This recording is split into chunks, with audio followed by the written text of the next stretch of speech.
What's good, everybody? It's your boy Czar, All Rights Reserved. Today, we're going to address vanity.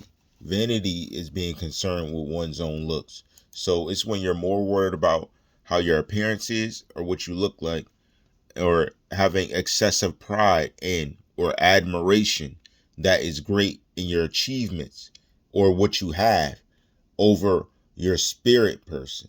So a lot of people have this sin, and it's people who stunt. So really what's crazy is when you're stunting, you're sinning twice because you're worried about how you look, thinking about that and not God. Also, the fact you're stunning things is a sin in itself. You got to know this. This stuff is easy not to do, and it's a big mistake that you don't want to make. Trust me. Let's get to the reading. Okay. Proverbs chapter 31, verse 30. Favor is deceitful, and beauty is vain, but a woman that feareth the Lord, she shall be praised. Psalms 19, verse 37. Turn away mine eyes from beholding vanity, and quicken thou me in thy way. 1 Samuel chapter 16, verse 7. But the Lord said unto Samuel, Look not on his countenance, or on the height of his stature, because I have refused him. For the Lord seeth not as man seeth. For man looketh on the outward appearance, but the Lord looketh on the heart. Okay. He that loveth silver shall not be satisfied with silver, nor he that loveth abundance with increase. This is also vanity. So liking you making an awesome amount of money over loving someone is a sin in itself. You see how the sin hits many different angles? It's not just not liking something, or not just not liking it, but not liking it at this angle. You don't have to blatantly do something to be sinning. It's thinking about it. It's giving it attention. Okay? God knows our generation. Get this. 1 Timothy chapter 4, verse 8. For bodily exercise profiteth little, but godliness is profitable unto all things, having promise of life that now is, and of that which is to come. Wow. So, talking about people working out, taking pictures of themselves. Like, you guys, he's not saying don't do it. He's saying if that's what you indulge time in, and no time to him, then you're sinning against him. He said he's not telling you don't admire yourself, but excessive. Get the word excessive. If you do it day to night, you don't read the Bible at all, but that's all you do. That's excessive. That's how you make money. So you're doing it excessively. Doing it without a cutoff point is excessive. And he's going to hold that against you. And when thou art spoiled, what wilt thou do? Though thou clothest thyself with crimson, thou deckest thee with ornaments of gold, thou rentest my face with painting, in vain shalt thou make thyself fair. Thy lovers will despise thee, they will seek thy life. Wow.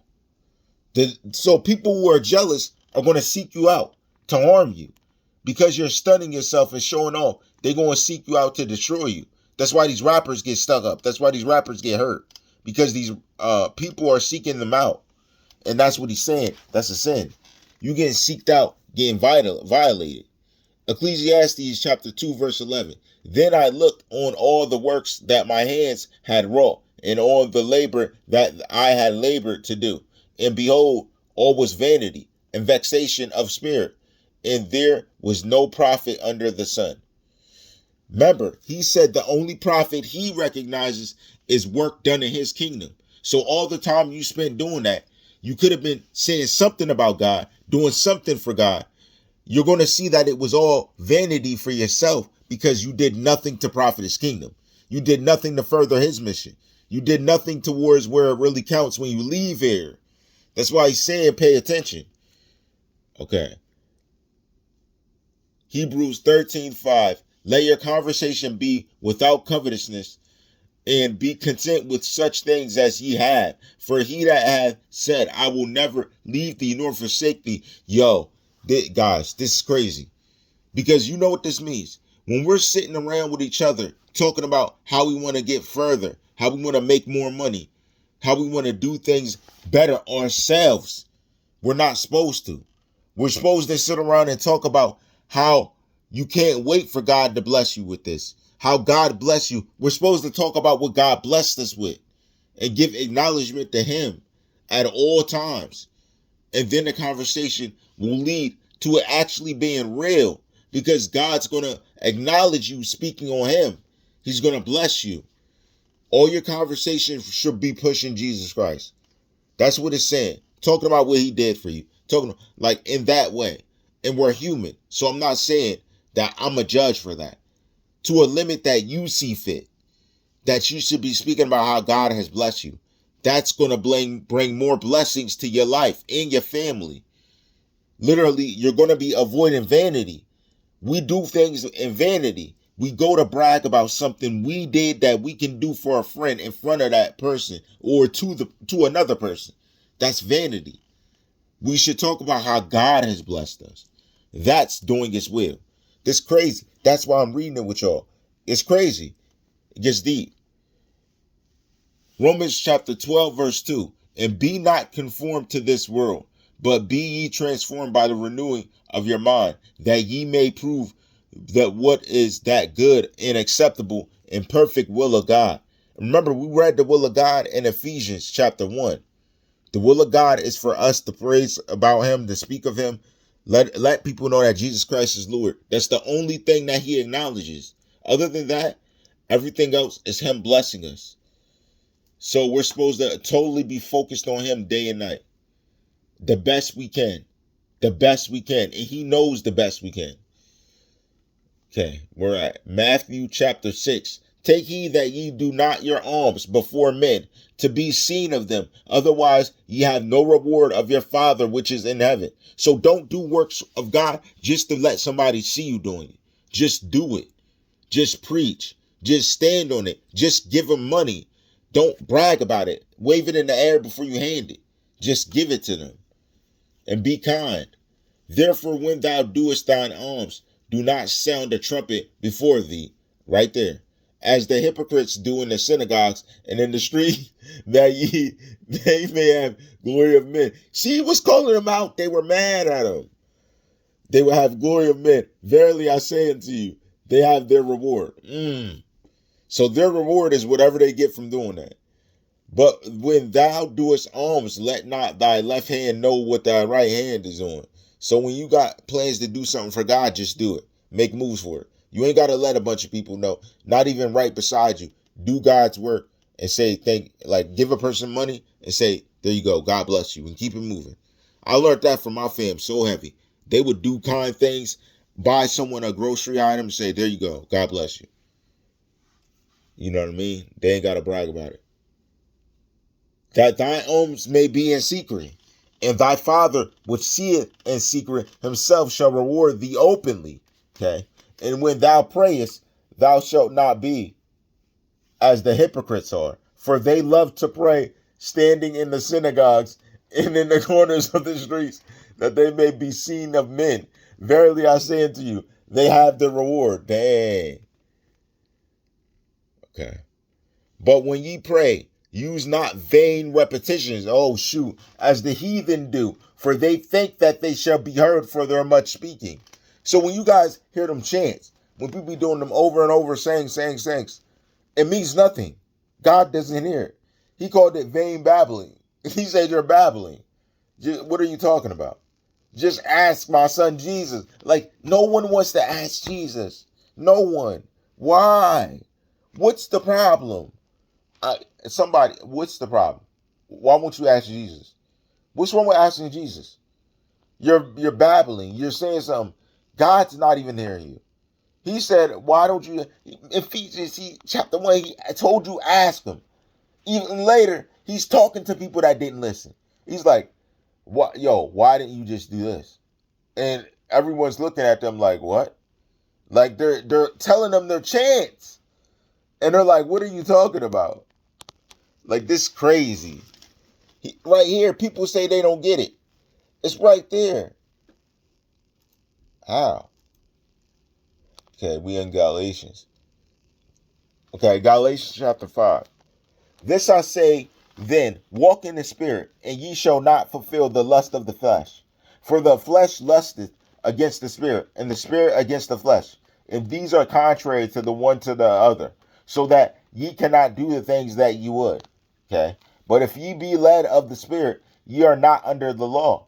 Now the works of the flesh are manifest, which are these: adultery, fornication, uncleanness, lasciviousness, idolatry, witchcraft, hatred, variance, emulations, wrath, strife, seditions, Pharisees. Emulations, that's like you setting things on fire, you doing some big works, like them big shows that celebrities have, like you're supposed to throw your hands up. No.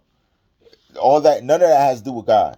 Envyings, murderers, drunkenness, revelings, and such like, of which I tell you before, as I have also told you in time past, that they which do such things all not shall not inherit the kingdom of God.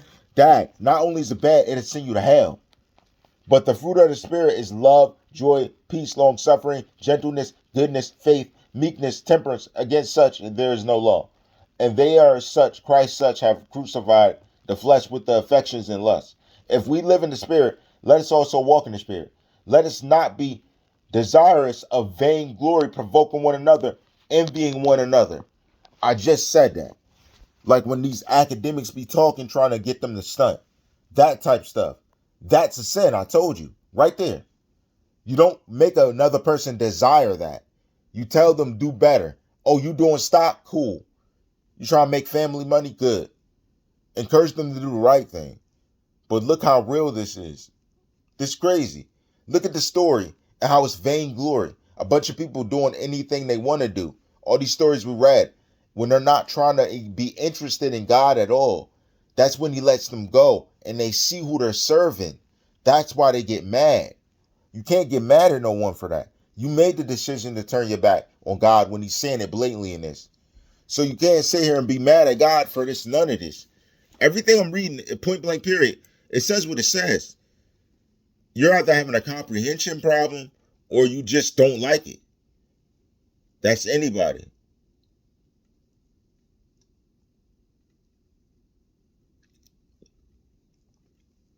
Okay, Nehemiah about to tell you. Chapter 9, verse 6. Thou, even though art Lord alone, thou hast made heaven, the heaven of heavens, with all their hosts, the earth and all things that are therein, the seas, and all that is therein, and thou preservest them all, and the host of heaven worshipeth thee. We are the host. We are to worship him. And it's understand what Lord understand, it's a joint thing. It's the Father and Son. You cannot see the Son, but understanding who he is, that's how you get to the Father. There's no other way around. And excuse me on that, because I'm trying to say there be other religions, but none of them are reality. Because Jesus Christ is Lord. He's the only way you can get to God. The only way. There's no side door. There's no other worship that gets you to God. He's only going to hear what Jesus says about you.